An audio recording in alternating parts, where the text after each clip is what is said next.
now that Joe Necrotic is done, it's time to move on to my next thing. And I don't know, I'm just in this weird creative flow where I just kind of like go with whatever I intuitively feel like I should be doing. I don't know, it's very strange to describe, but after going through the process of alchemy and purging my traumas and my corrupted codes in my mental process, the more you do that, the more you start to like tap into the universal flow and like that place inside of you that knows what you want to do, that has the dreams, that has the desire.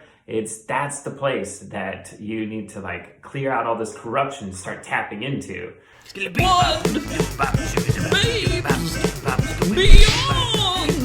Bizarro will go on! Beyond! Bizarro will go.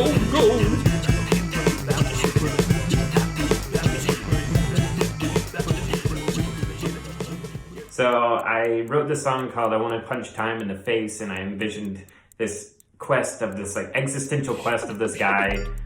I was just thinking, yeah, I want to punch time in the face. It's like, because time punches me in my face every day. And there's something like profound and simple and absurd to the song. And to flesh it out, I decided to take like an alchemical approach. And if you notice, there's some interesting alchemical symbols in the video.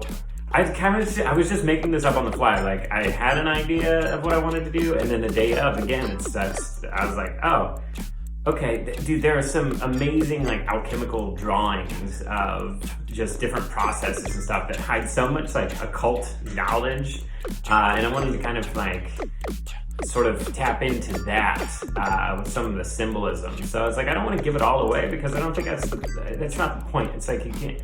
I'm realizing more and more is that you can't tell people answers. You can just like leave little breadcrumbs for them to find. So watch the video. What does it mean to you? What is the fact that it loops over and over again? What does that mean to you? Every single thing I put in there has some kind of meaning, and you can dive deeper into it and figure out like, what does that mean to you? It's fun. It's like an adventure. And your clue is alchemy. If you're interested in digging deeper into what's represented in my video, just start digging into some alchemy. Okay, no, spicy meatballs. Okay. So, okay, let me do this. I see Sig doing his punch time in the face music video, which was funny because like there were so many setbacks as he was doing it. Like he got trapped in the room because there was a bee in the house, and like I just remember like it taking way longer than it should have, which is funny because it was about time and punching time in the face. So I hate being bloody. But I'm this weird newborn baby man thing, and so I just had to suck it up and get bloody. What you doing? I don't even know if I know, to be honest. Making magic, I guess. Is that a hat on your head? What is that? No, it's a little baby hair. Oh, it's baby hair. Okay. I'm just born. Isn't it obvious I have a newborn baby? I hate being sticky. I'm like cringing every time I touch myself. Oh, you're using the blood. Yeah, I like, oh my god. Oh, this is the worst. You should just use paint.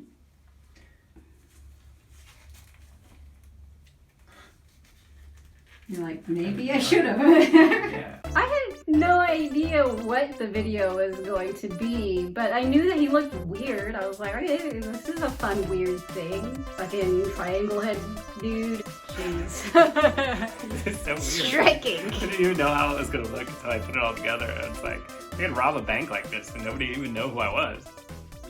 Sig's running around in his diaper, covered in blood, trying to get this music video together, and then he gets trapped in the room because a bee came out, and like it was just like every time he tried to open the fucking door, like the bee was like, that was really funny. There's a bee in the bathroom. This is like super uncomfortable. I hate it. I don't even know how I'm gonna open the shower. And I'm just like doing my own thing, looking at him like all frustrated with his fucking notebook shot list. I didn't check the list to make sure that I had all the shots done. bee in here? Don't worry about the bee.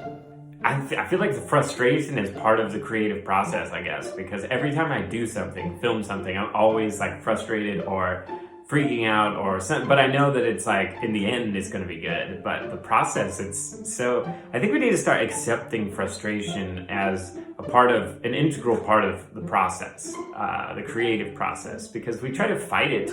And the more you fight against frustration and creative blocks and things like of that sort, the more they sort of overwhelm you. So I think if we just start accepting these negative feelings that we feel as part of the experience, then it becomes, whatever you experience becomes just an experience. And who doesn't love experience?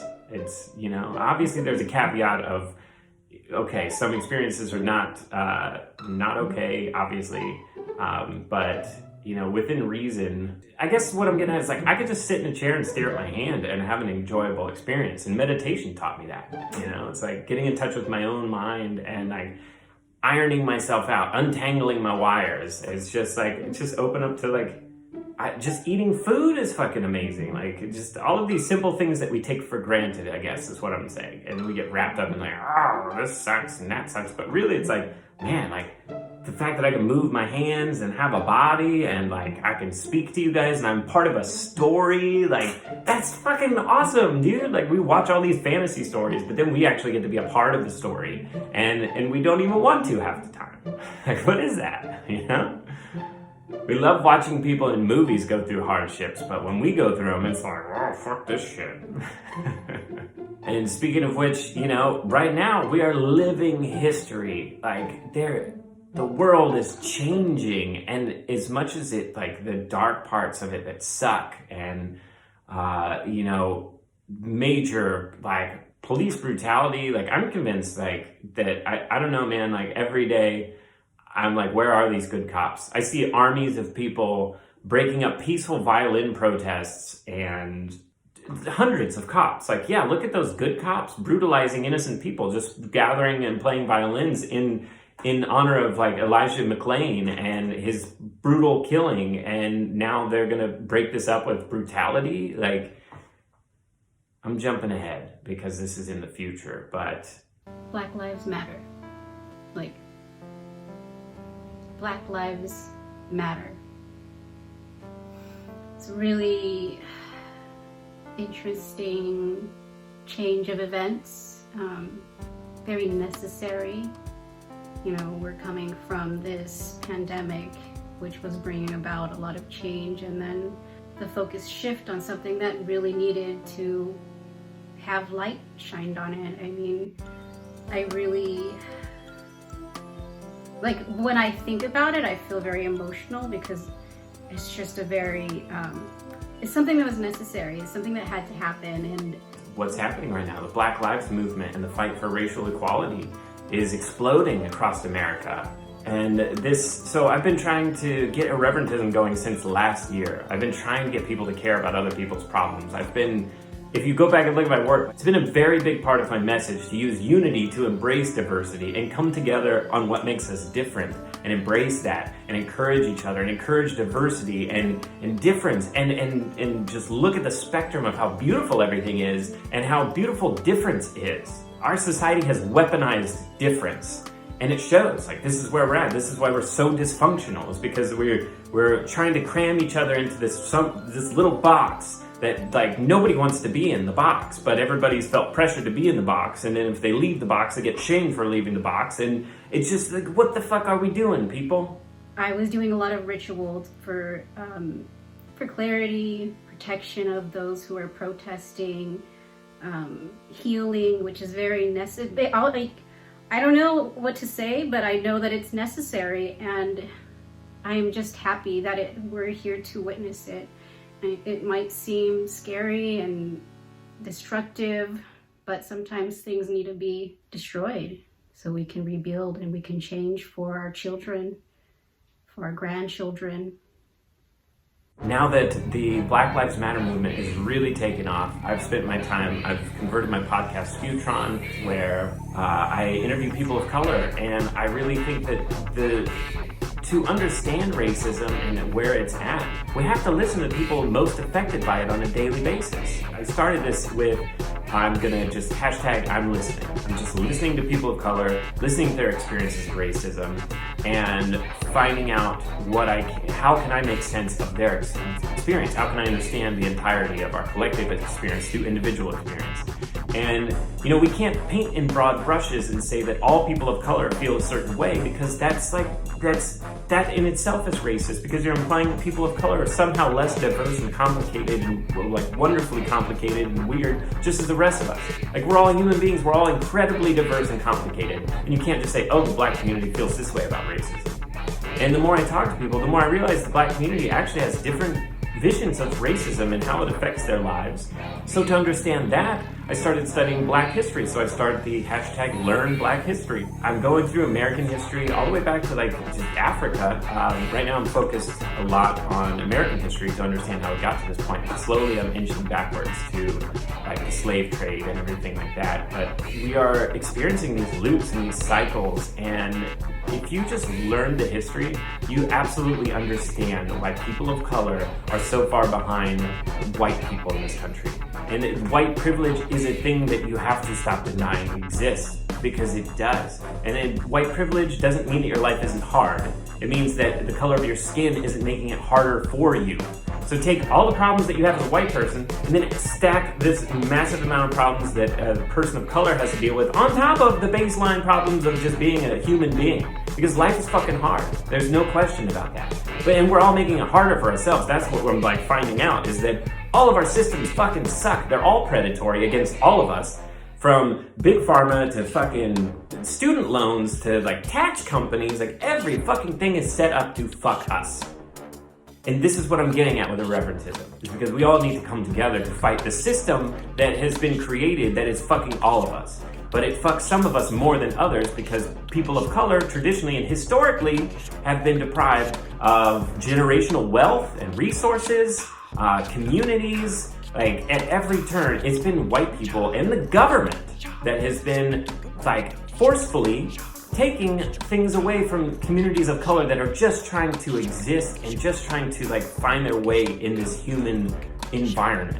I'm just really proud of everyone who took to the streets, who protested, who spoke out. I know a lot of spiritual practitioners who are doing ritual as well. This is the time for the change, and this is the time for the clarity. This is the time for the justice. Every day I'm watching Black history documentaries, streaming them live on my Twitch, in addition to the podcast, and just trying to spread awareness, because I think the most powerful thing that we can do is to help someone understand. And the only way that you can understand is if you cut through this fucking disinformation era and just look at the history, dude. The history speaks for itself, and the history is ugly and uncomfortable and horrible, and that's why nobody wants to talk about it. And this fucking denial is what perpetuates these racist systems. So stop denying that it's an issue, stop denying that it has been an issue, and just say, yeah, okay, it is absolutely an issue, so what do we do about it? What? Babes, beyond Bizarro will go on. Babes, beyond. It looks both wrong and right. True Bizarro go-go RanCig bullshit. Yeah, this is our life. You got a nude costume? Bizarro will go